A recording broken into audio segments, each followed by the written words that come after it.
All right, day 218. So it's Friday night right now. Been sitting around learning and working on some things and working out, and I'm gonna go to bed after this. But we kept we're perfecting our pitch for um, this launchpad thing that happens on Tuesday, and practiced it on this past Tuesday and Thursday, and I'm sure we'll practice a couple more times. But it's exciting, you know. It's getting more real. We're probably gonna, we're gonna be in front of people for the first time. Um, real people with money, with the point of, looking at us for an investment. And I've spent the last like 2 hours just reading up more about, the TAM and how to sell better and how to pitch and um, other, ways to persuade people. And it's been interesting. But I had a really cool session hanging out with my friends on Wednesday, and I recorded some of it. I don't know if I'll post it yet. I haven't really decided, and I've really talked to them about it too much, so we'll figure that out. But um, there's a couple things going on with me that I was I think I'm ready to share about now, I guess. And it's always funny, right? Like you don't feel like you can share things until you're already like through them or over them or in control of them. And until then, you're really not able to. It's funny because I now that I'm kind of coming down from something, it's easier for me to talk about and share and think about. But it's so funny because you just can't, like, I've battled with like depression and anxiety for a while and a couple other things, and it's interesting that you just I don't I think there's something to it where it's like you can't identify it because it's a problem that's happening in your brain. Like your brain, when you can't make any sense of it, it's hard to talk about. And I talked about this with my therapist yesterday. It's interesting because like it's easier if I explain what actually happened to me. So about 2 years ago, I don't know exactly what happened, but one of the people I worked with um, had really long eyebrows, and it it like um, for whatever reason like hit me the wrong way, and I um, started being more self-conscious about my own eyebrows. And I don't really if you watch any of these, you know I like play with my hair all the time.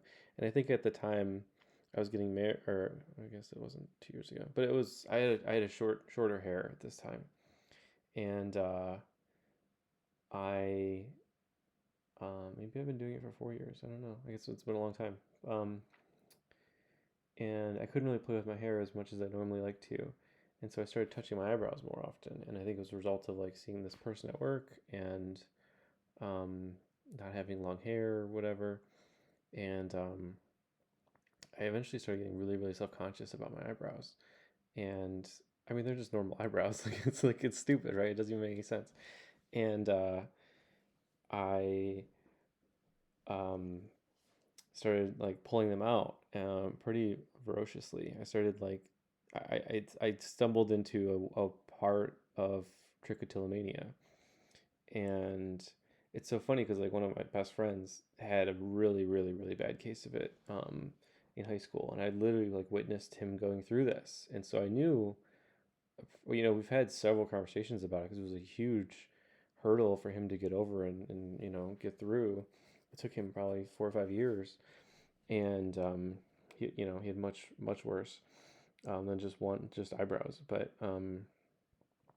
it's funny because I knew a lot about this, and maybe that's why I developed it. Who knows? But I ended up developing it, and I literally have a best friend that's a resource for this exact condition, and I didn't tell him. I didn't tell anybody, and I didn't really. I don't know. I don't know what it is. You just don't. It's not they don't think that they can help you. it's this okay, this is my point is this is kind of how it goes. It's like when you have a brain thing that's happening to you and you don't really know you can't make sense of it because it's something that your brain is doing to itself. You know, like what I kept avoiding doing was talking to somebody about it because I anticipated the conversation to go like this.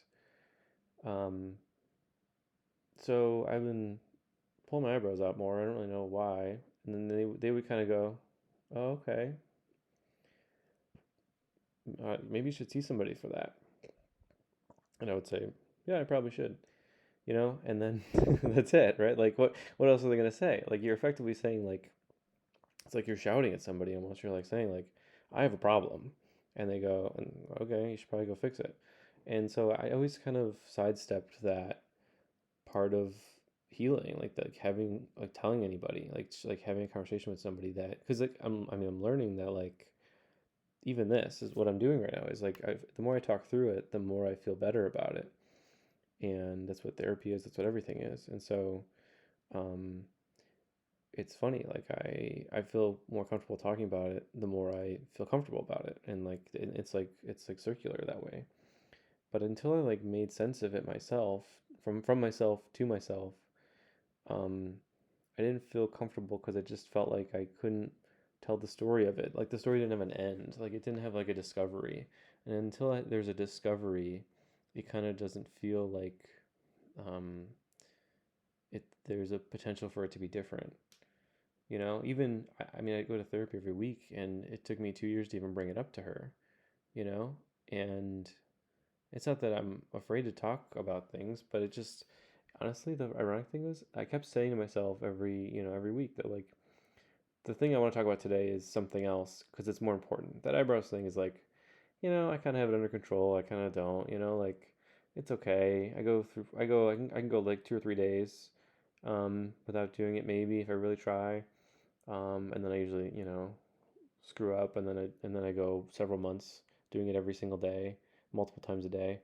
Um, and I would just keep delaying the I mean I was delaying the not knowing conversation, the conversation of not knowing because I like knowing. I like knowing what's going to happen in therapy. I like knowing what we're going to talk about. I like knowing what we're going to discover. I like leading the conversation, and this was a part of my being that I didn't know, I didn't feel even remotely in control of, and to the point where I could even speak to how I was feeling when it was happening.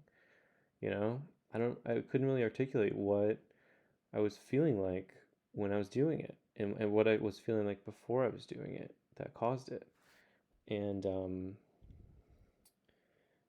ironically, after just like bringing it up in therapy finally after 2 years, after only talking about it probably like 4 or 5 times, um, I feel pretty like on the upswing. I mean, I'm sure I'll have like a relapse, but it's, I've been pretty good for like 2 or 3 months now. And it's not like what I kept doing for 2 years was saying if I pull an eyebrow out today, then I can't have a piece of chocolate or I can't have a beer later or I can't do something, and it might work for a day or two, but I think until you like I keep trying to make these rules, this logical thing, and my therapist pointed this out like the very first time I brought it up, which was like if like logic doesn't really win in these kind of brain versus brain situations, like the reason you're doing it isn't even logical. So why would your reason you're preventing yourself from doing it is going to be logical? And but when you're in those kind of thought patterns, you can't even listen to a conversation. Like you can't even listen to a perspective like that. You kind of just find a way to dismiss it until you're, more your way through it.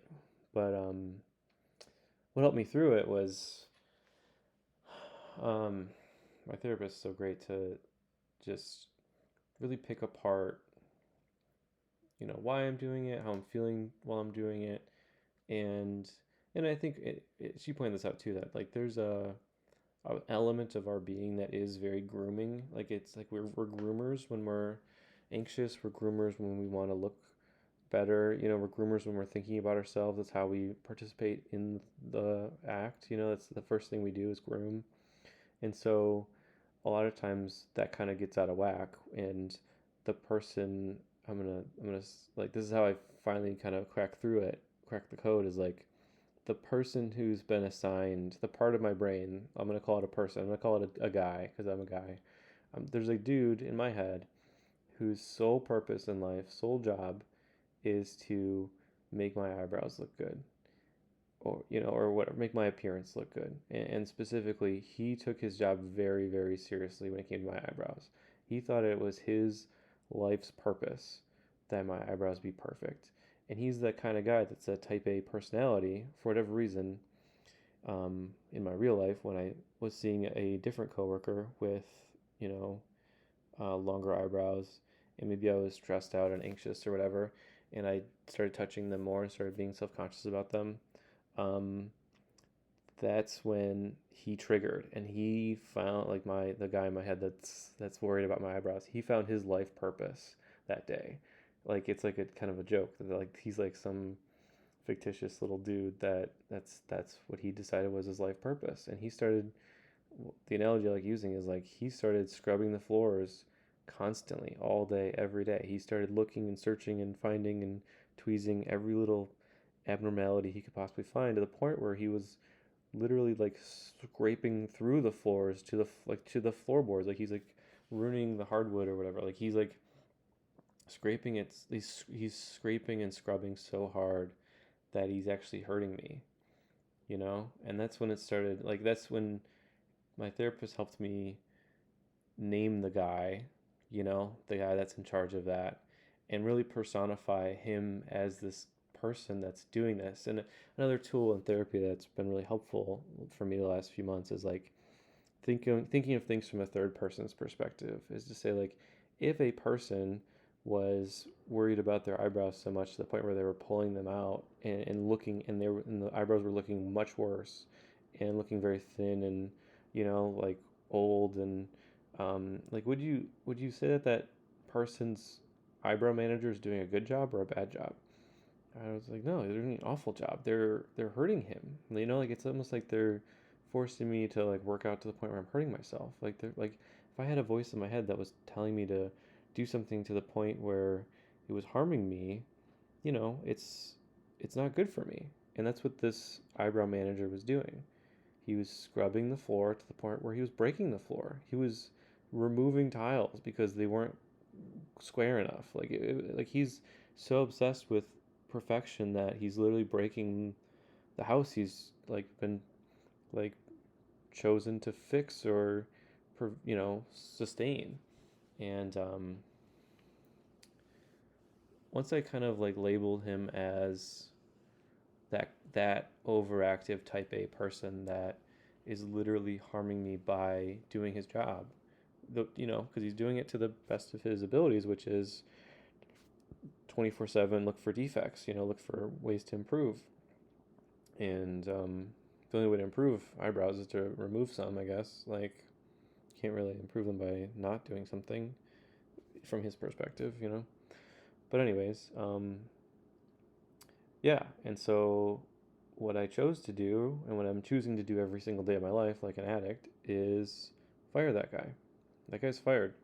He he did such a good job that he started hurting me, and started becoming a really bad job. It's like the overachiever in anywhere that is literally hurting people. It's the firefighter that sets the fire. Like, because they want to be the hero so much. It's like um, yeah. So I chose to fire that guy. He's not allowed to touch my eyebrows anymore. Um, I chose to take some applications for new eyebrow managers, and I decided to hire my own my own personal assistant, whatever the stupid analogy keeps going as. But, like, I chose to hire somebody else to be in charge of that part of my brain, or that part of my life. And it's like, okay, so if this guy's going rogue and hurting me, like, what would a good job be? of this manager person. If I do need to put a manager in place, because if I'm being honest, I don't know if my fear of having bad eyebrows is gone. I think I still have that. I'm still working through how to like not make that worse. I mean, I I think there's something to be said about like attacking your fears in therapy and attacking the why behind all this. And I'm still I'm working through how to do that because you know um, being anxious about a move or a job or something can cause me to do my eyebrows because that's how like my anxiety prevents itself. But um, or what did I say? Presents itself. Yeah. Um, so I need somebody to manage my eyebrows. I think that makes sense. That this isn't something that should be left unchecked because I don't want to be like that coworker that had outrageous eyebrows. I don't want that to be something that people judge me for, or I don't want some.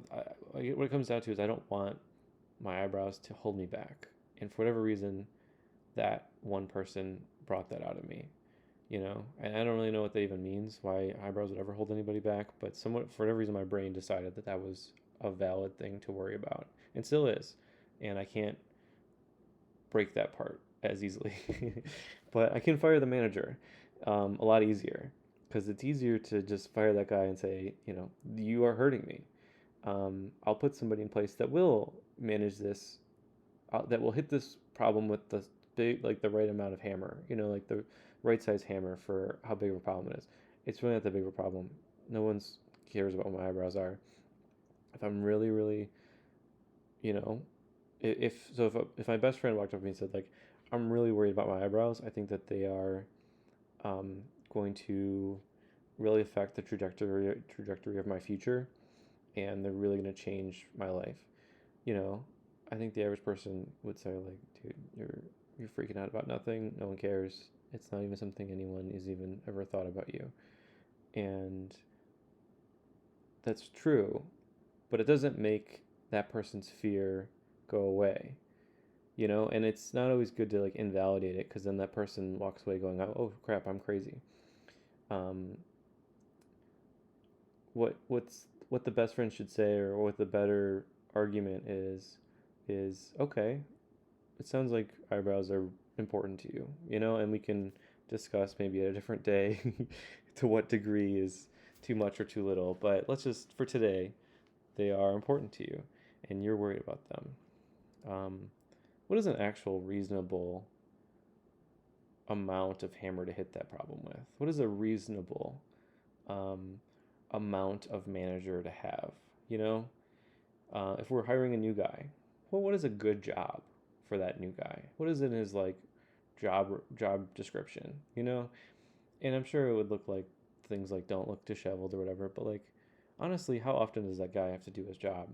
How often does that guy? And what I got down to is like when I started um, relapsing a little bit and starting to want to pull them again and stuff. It's like, how frequently are my eyebrows changing?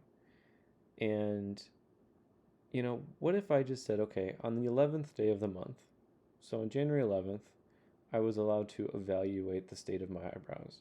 And on February 11th, I'll be allowed to evaluate the state of my eyebrows. Okay? And it doesn't mean I don't want to pull them right now because it just feels right. But that is the old manager who's not in charge anymore talking. The new guy, he only comes in once a month, and actually, he's not even the sole person that pulls them. He doesn't even get to hit like put the button. He doesn't have the nuclear codes. He is allowed to bring it to another person's attention, someone who has control over this that's not me. And so on the 11th day of the month, I can ask my wife, should I pull this one out? Or should, if I'm really like getting into it, or how do my eyebrows look today? And is there anything I should do differently to improve my eyebrows today? And I would be very surprised if she ever says anything to that question because it's a ridiculous question, right? Like, I'm pretty sure that the third time I ask it, she's gonna like laugh out loud that I still have this problem. But um,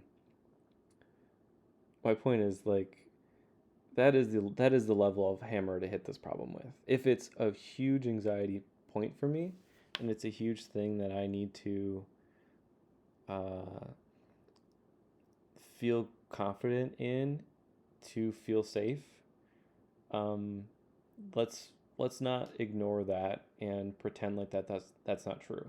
Instead, let's just hire the right manager for it though. And the right manager is a process that isn't me deciding every day if I should do it or not. You know, the process is I gave the nuclear codes to somebody else. I'm not allowed to pull any out. That person is going to pull them out if we need to. It's not that I'm pretending that no one's allowed to pull them out. That person is going to pull them out if I do have a strange one. But I probably shouldn't evaluate them every single day. I should probably evaluate them maybe once a month. And it feels right to do it once a month because like when I'm feeling like pulling one out, I go, well, today's January 20th. Are my eyebrows gonna be so much different between now and then? Are my eyes are my eyebrows gonna be so significantly different in 11 or 20 days that I'm being ostracized, excommunicated by my community? Am I not gonna get the promotion or whatever? No. I think 20 days, 30 days, whatever, is a very reasonable amount of time to go between validations, checking, um, and on the 11th day, I can take a full assessment and ask some real questions from a real person, not me deciding me, because I can't do it. I had to fire that guy.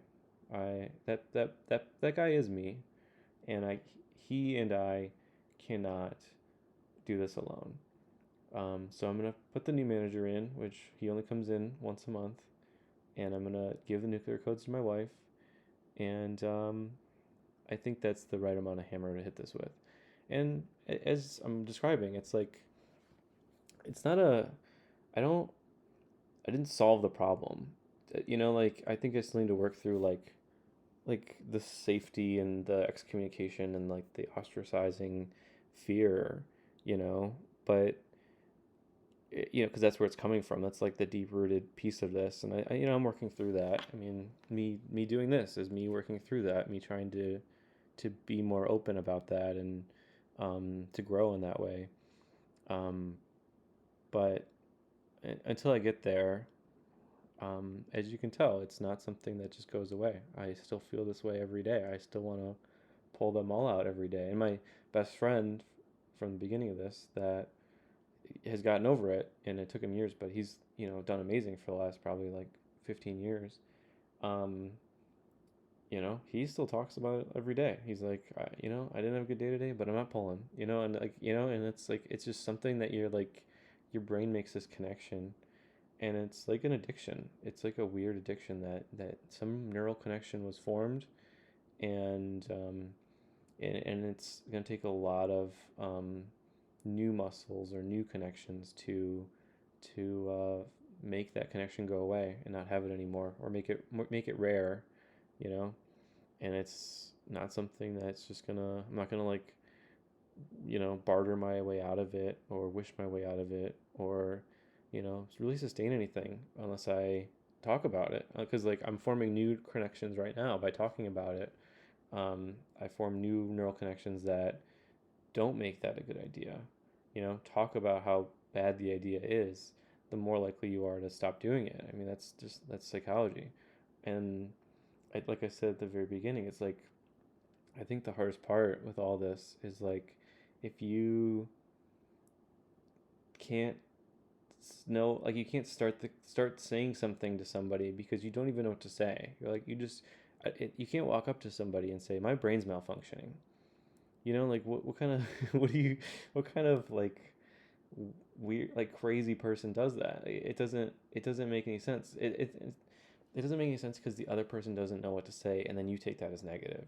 Like you take that as like no one can help me, and even when you're role playing, you take this as no one can help me, um, and it's because you just can't. When it's a brain on brain problem, you can't think clearly about it, and you can't understand it, and so it's easier to avoid it. eh, like the fear of telling somebody I have a brain problem and I don't know what to do about it. It doesn't. You don't. Humans don't do that because I mean, ironically, the whole point of mine, which I think a lot of people's, but yours could be different, is I'm pulling them out because I'm fear of being ostracized. I'm fearful of being excommunicated by my community. That's like literally why I'm so worried. I'm worried about having these crazy eyebrows. And um, why would I walk up to somebody and effectively start a conversation that tells them to ostracize me? I have a brain disorder. Like, please ostracize me. That's effectively what I'm saying by talking about it. And until I'm over it, until I'm in control of it, until I look stronger for it, um, there's really no point, you know? It doesn't feel like there's a point to talk about it until you're over it. But there's no way to get over it until you talk about it. And I think that's just the one of those things in the universe that's happened on accident. That's really held us back as humans, I think, is that we can't jump into our problems. We have to kind of watch them from the sidelines and wait till they, you know, get a little bit better, and then we can talk about how they got a little bit better. Or we can't talk about something that's hard until we figure out the solution or the trick. You know, because for me at least, I don't know about everybody. Me at least, most of my fears are being ostracized and excommunicated and not allowed back in. My brain that's wired for a tribe of 100 thinks I could be killed at any time in my sleep by another person in our tribe. Um, I know that's not true anymore, but that's all the hardware I got. We there hasn't been enough generations yet to change that hardware. You know, so I'm trying to change it on purpose by creating neural connections on purpose, just like working out. Um, so I don't know. I hope that's helpful to somebody. That's just been my experience, and it's I'm sure I'm gonna have a relapse in hopefully months, but who knows? Um, Still every day, probably 10 times a day, I go up to touch them and get ready to. I feel one that I start to feel one that I would have pulled out, a month ago, and or whatever, a couple months ago, and I start to get ready to do it, and then I go, that's the old guy talking again. That's the old guy. That we fired that guy. It's not that that one doesn't need to come out. It's the guy that pulls that thing out, or my wife pulls that thing out, but she doesn't get to know about it until February 11th. On February 11th, we'll decide if that one needs to come out. But for me to pull it out right now, for need to pull out something right now, is me scrubbing the floor to the point where I'm breaking it, to the point where I'm wearing out the floor, and that is not making me better. That's making me way worse and unhappy. And so that guy's fired. He's not allowed to talk. And so when he's telling me pull it, pull it, pull it. Sorry, dude. We fired you a long time ago. I don't know why someone keeps letting you back in the building, but it is what it is. So that's what's been going on with me. um, I think that's enough for tonight. That's probably all I can do. But I hope I hope this has been helpful to somebody. And you literally just gotta start talking to somebody about it, whatever it is, and it'll get better no matter what. Literally everything in life gets better once you start talking to somebody about it. The hardest part is that's probably your fear, and I guess it's up for you to change that or luck to change that, and to make it feel safe, But that's what I'm doing with this, is I'm trying to push my boundaries of what feels safe, and I think that's how you grow, and I really want to grow. That's my goal. So Have a good night. Love you.